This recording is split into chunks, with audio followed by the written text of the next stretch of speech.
आज श्रावणी दुसरा सोमवार आहे. आज आपल्याला तिळाचा एक छोटासा उपाय करायचा आहे. हा उपाय तुम्ही दिवसभरात कधीही करू शकतात, पण संध्याकाळी केला तर अतिउत्तम. प्रदोष समयामध्ये हा उपाय करा. 21 तीळ उजव्या हातामध्ये घ्या आणि 21 तीळ उजव्या हातामध्ये घेतल्याच्या नंतर कमलात्मक मंत्र म्हणायचा आहे आपल्याला. कमलात्मक मंत्र 16 वेळा म्हणायचा आहे. कमलात्मक मंत्र हा आहे की ओम श्रीं ह्रीं श्रीं कमले कमलालये प्रसिद्ध श्रीं ह्रीं श्रीं महालक्ष्मी नमो नमः.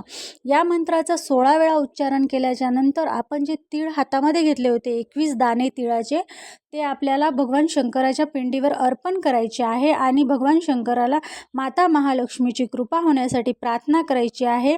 लक्ष्मी स्थिर राहण्यासाठी प्रार्थना करायची, आर्थिक परिस्थिती सुधारण्यासाठी प्रार्थना करायची आहे. हा उपाय अत्यंत प्रभावी आहे. त्यामुळे सर्वांनी आज आवर्जून करावा. सर्वांना श्री स्वामी